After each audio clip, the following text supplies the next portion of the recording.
चलिए my dear student, अब हम वीडियो का आज हम पांचवा भाग देखेंगे।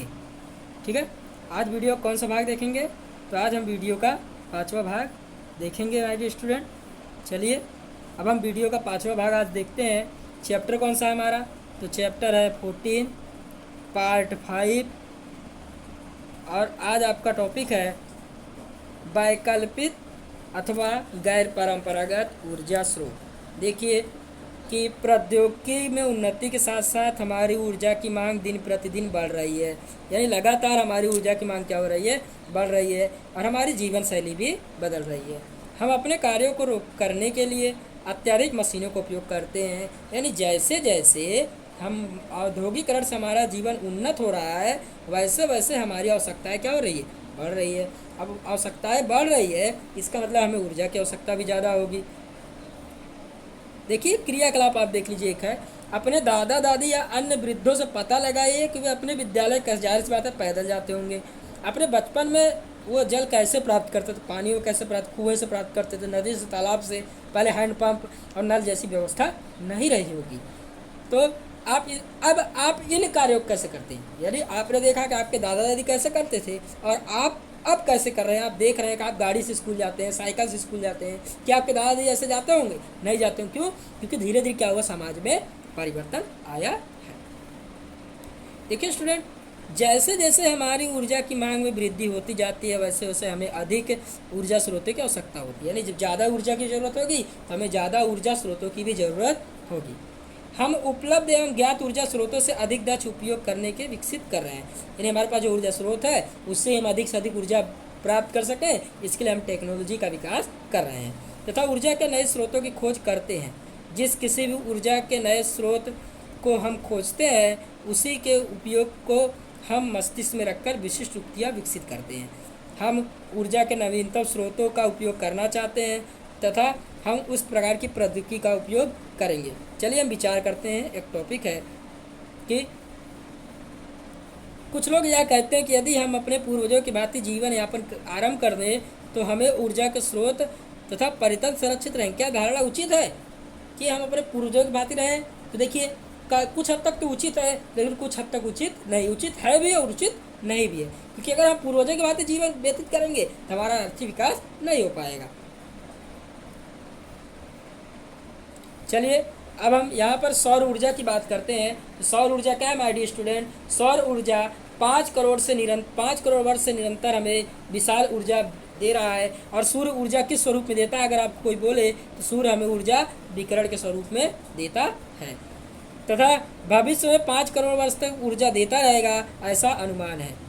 सौर ऊर्जा केवल एक लघु भाग ही पृथ्वी पहुंचता है, यदि सौर ऊर्जा का एक छोटा सा पार्ट ही हमारी धरती तक पहुंच पाता है, लेकिन फिर भी यह हमारे लिए काफ़ी बहुत बड़ा स्रोत है ऊर्जा का।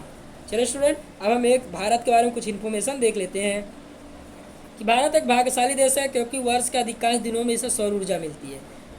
एक अनुमान के अनुसार हमारे देश में इतने करोड़ों किलोवाट अर्थात 5000 ट्रिलियन किलोवाट ऊर्जा हमें प्रतिदिन मिलती है।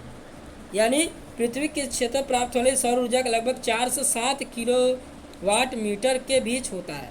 पृथ्वी के वायुमंडल में परिरेखा पर सूर्य किरण लंबवत खुले प्रति एकांक क्षेत्रफल पर जब प्रति सेकंड पहुंचती है, इसे सौर स्थिरांक कहते हैं। तो आपको केवल इसे जानना है बस, और कुछ नहीं करना है। चलिए अब हम सौर ऊर्जा के बारे में थोड़ा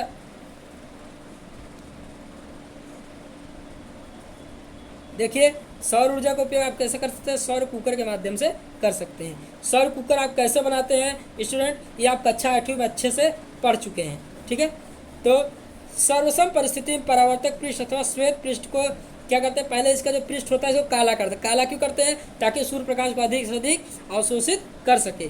सौर जल तापक कार्य विधि इसी गुण का उपयोग करके सौर कुकर को सूर्य, यहाँ देखिए दर्पण लगाया गया है। दर्पण काम है कि सूर्य के किरणों को फोकस करता है और अंदर के पदार्थ जो काला पृष्ठ है ये क्या करता है? सूर्य किरणों को ज़्यादा अवशोषित करता है और अंदर गर्मी उत्पन्न होती है और हम भोजन पका सकते हैं। चलिए स्टूडेंट आगे बढ़ते हैं।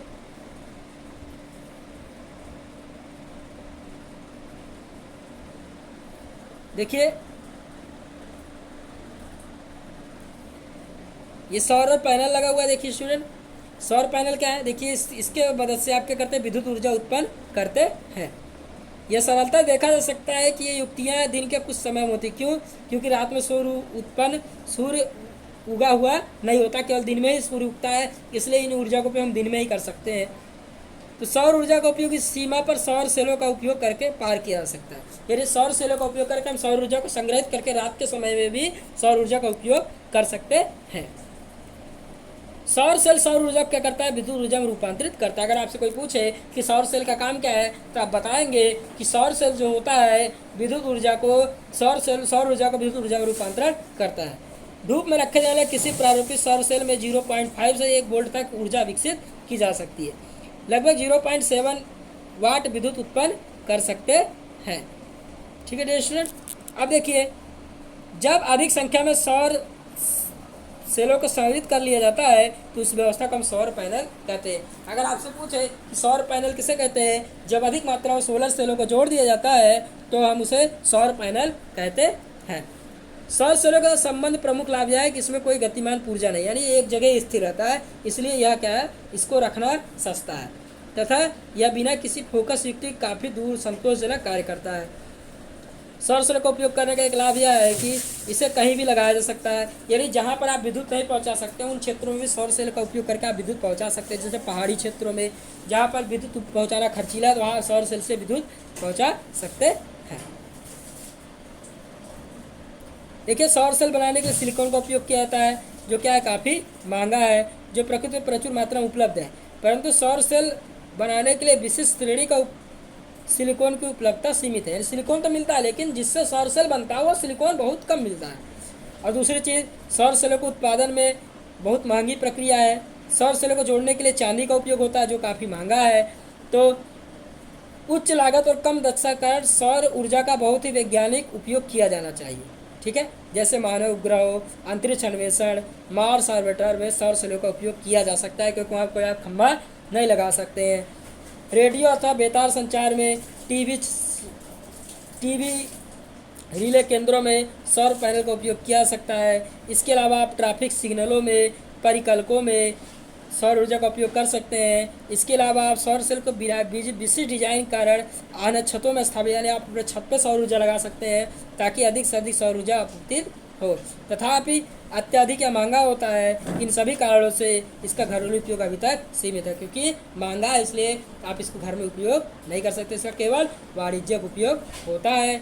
तो डियर स्टूडेंट, हमारा दूसरा टॉपिक है समुद्र से ऊर्जा में दूसरा टॉपिक है ज्वारीय ऊर्जा। ज्वारीय ऊर्जा क्या होती है, तो ध्यान दीजिए, पृथ्वी जो घूमती है तो पृथ्वी के घूमने से चंद्रमा और पृथ्वी के बीच एक बल लगता है, जिसको हम क्या कहते हैं, अपकेंद्री बल कहते हैं। इस अपकेंद्री बल के कारण क्या होता है, पृथ्वी के जो जलीय भाग होते हैं चंद्रमा से आकर्षित होते हैं और पृथ्वी पर ज्वार भाटा आता है।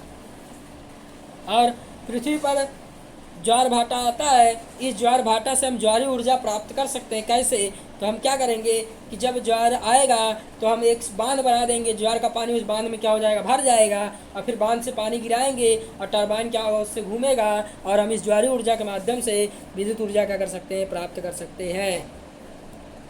तो स्टूडेंट, उम्मीद है आपको यह टॉपिक समझ में आया होगा। आज के लिए इतना ही, इसके आगे का हम इसके अगले वीडियो में